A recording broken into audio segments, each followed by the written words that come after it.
Russell's viper সাপ গত কয়েক বছর ধরেই খবরের শিরোনাম হচ্ছে। এক সময় যাকে বিলুপ্ত ধরে নেওয়া হয়েছিল সেই বিষধর চন্দ্রবোরা সাপ ফিরে এসেছে। বরেন্দ্র অঞ্চল থেকে পদ্মার কোল ধরে ছড়িয়ে পড়ছে অনেক জেলায়। কিন্তু এবার যেন রীতিমতো আতঙ্কের প্রতিশব্দ হয়ে উঠেছে সাপটি। একের পর এক খবর আসছে রাসেলস ভাইপারের দংশন ও তার থেকে মৃত্যুর। জনমনে এমনই ভয় দানা বেঁধেছে যে কৃষক খেতে যাবার সাহসও পাচ্ছে না। আর যারা সাহস পাচ্ছেন তারা উঠে পড়ে লেগেছেন এই সাপ নিধনে। অনেকে তো পুরস্কার দেবার ঘোষণাও দিয়েছেন। সত্যিই কি রাসেলস ভাইপার এত ভয়ানক হয়ে উঠেছে? এই সাপের কি সত্যি অ্যান্টিভেনম নেই? এমন হাজারো প্রশ্ন ঘুরপাক খাচ্ছে জনমনে। রাসেলস ভাইপার সবচেয়ে বিষধর এই কথাটি আসলে সঠিক না। দেশের গোখরা আর কেউটেও এর চেয়ে বেশি বিষধর।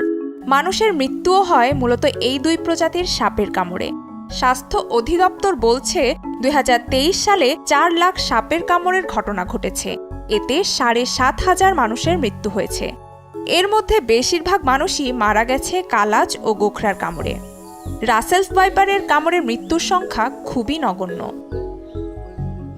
বলা হচ্ছে এই সাপের দংশনের কোনো চিকিৎসা নেই, কামড়ালেই মৃত্যু। বিষয়টা সত্য নয়। সর্পদংশনের চিকিৎসায় দেশে যে অ্যান্টিভেনম ব্যবহৃত হয় সেই পলিভ্যালেন্ট রাসেলস ভাইপারের বেলাতেও সমানভাবে কার্যকর।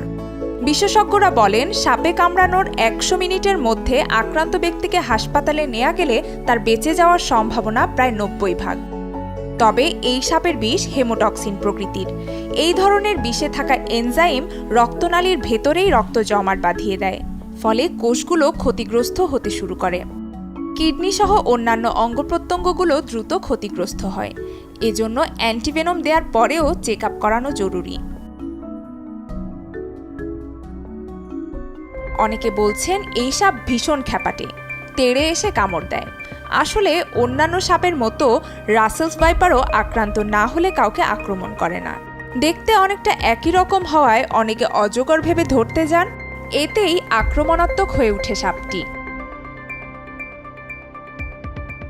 এই প্রজাতির সাপ দ্রুত বংশবিস্তার করতে পারে এমন কথাও শোনা যাচ্ছে।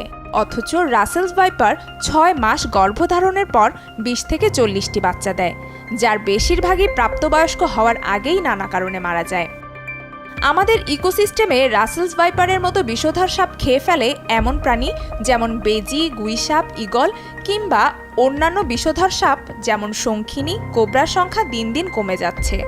ইকোসিস্টেমের ব্যালেন্স না থাকায় বেড়ে যাচ্ছে রাসেলস ভাইপারের সংখ্যা। বাসস্থান ও ইকোসিস্টেম ধ্বংস হয়ে যাওয়ার কারণেই জনপদে নিয়মিত দেখা মিলছে এই সাপের।